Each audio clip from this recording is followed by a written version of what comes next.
have that feeling that he enjoyed so much as he could before he got caught again, and that he kind of went on that rampage that night. Excuse me. And then desirability.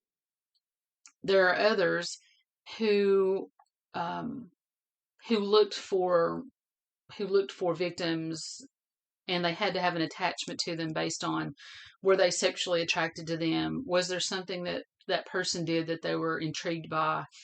BTK was one of those as well.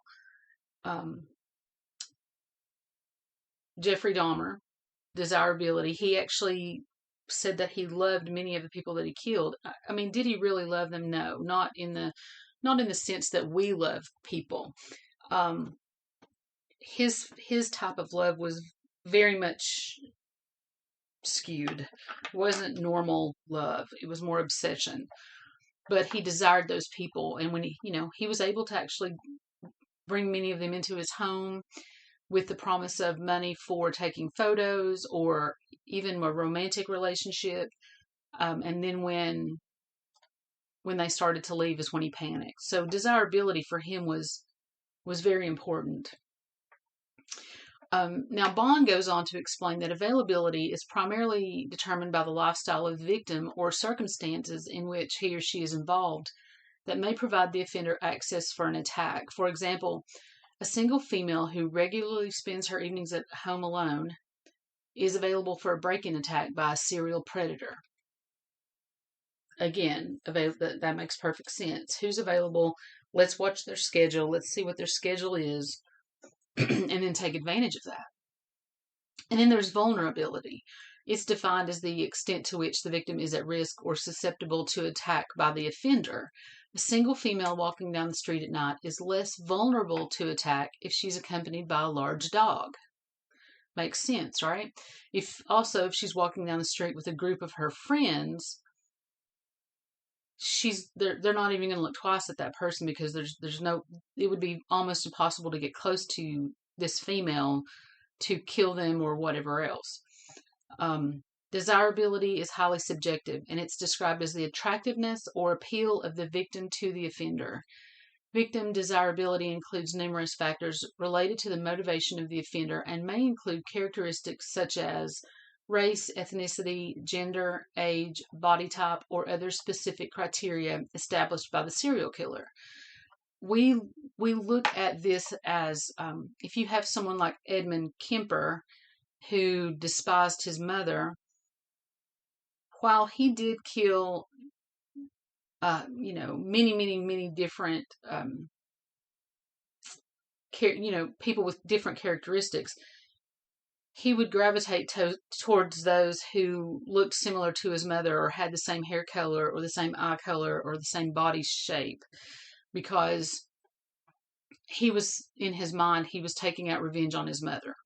So when we say attractiveness or appeal, we automatically think, were they beautiful? Did they think they were beautiful or attractive?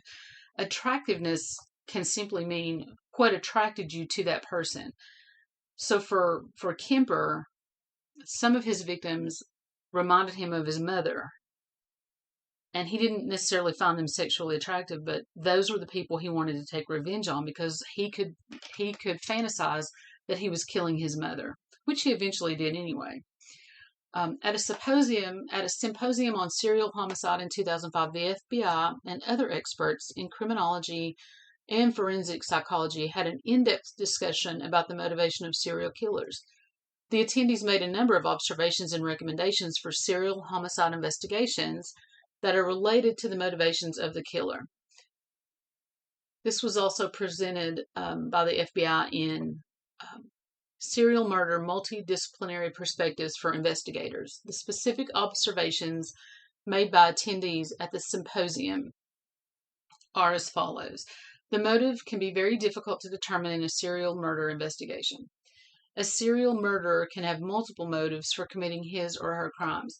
And let me interject here. One of the reasons that the motive can be very difficult to determine, it's difficult to determine right away. Later on, when the FBI or whoever's covering the case, they've done their due diligence and they've done all the research and they've interviewed people in their lives, and we have all of this new information coming out, similarly to like Brian Kohlberger, or is it Kohlberg? I think it's Kohlberg. Um, you know, they started off with very little information, but the longer his court appearances go and his time spent in jail, there are people who are literally assigned to do nothing but dig into his life and figure out what it is that may have motivated him. Of course, he's not guilty yet. He's not guilty yet. He's not been found guilty. So, based on our judicial system, he is still innocent. But there are people who are literally just looking for reasons and motivations and things that have happened in the past to him that might contribute to his guilt if he's, found guilty. They continue that a serial killer's motive can evolve both within a single murder and throughout the series of murders. This also happened you see this very clearly with Jeffrey Dahmer. His first murder was an accident. I say an accident. I mean, he meant to kill him, but in his mind, he didn't set out to kill anybody. It happened. And then as time went on and he got himself into these circumstances and then people wanted to leave him, he automatically went back to that feeling of desperation that led him to kill people. So his motives were very different than, let's say, BTK. And, BTK set out on him. You knew from the beginning that he was going to be killing multiple people. He did it because he enjoyed it. Dahmer didn't enjoy it, per se. He acted out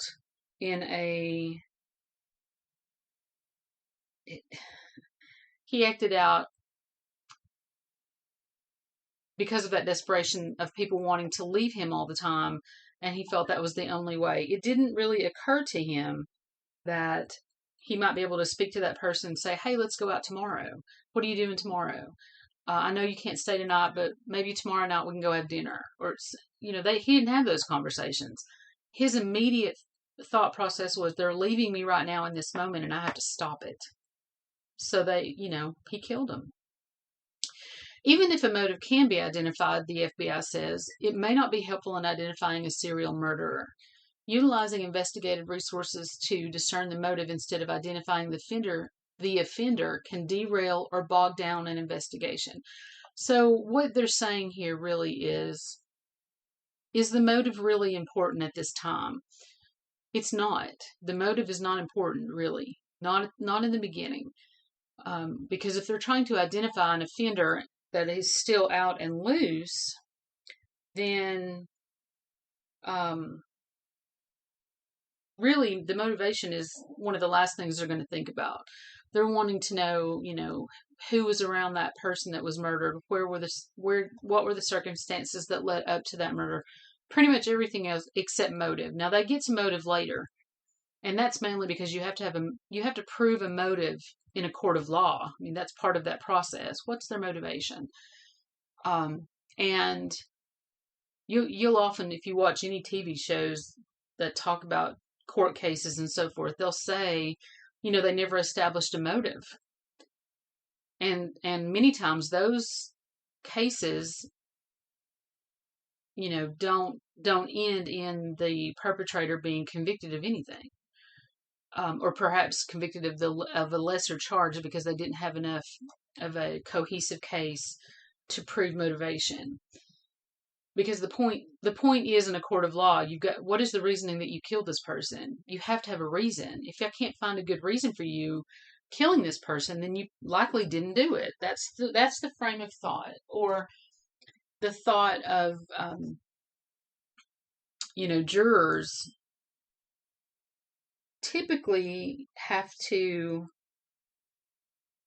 understand that there's a motive, understand, what that motivation, how that motivation helped things play out in whatever the scenario is. Um, and a defense attorney will argue there was no motive. They've tried to establish a motive, but there really isn't a motive. It's one way that defense attorneys can really help their clients get off, you know, and not be convicted, which is scary in and of itself.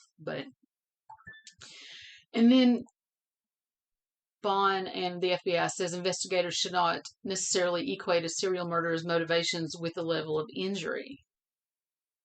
And if you look at the different levels of injury, you have some people who were cleanly killed. And really what I mean by that is maybe they were just shot in the head. Maybe they were just strangled. Then you have others who are dismembered, who are burned, who are horribly disfigured after their death. We have that with Jeffrey Dahmer, of course. He even ate many of his victims. They found body parts in the refrigerator, in the freezer, in vats of acid. Horrible things. And then he also had, people that he murdered that he just strangled or broke their neck and buried in the backyard. So you can't really, while the motivation was the same, that level of injury was different based on the situation. So interestingly enough, you've got to look at different things, and they don't necessarily all give you any information that is helpful to the case. So finally, regardless of the specific motive, most serial killers commit their crimes because they want to.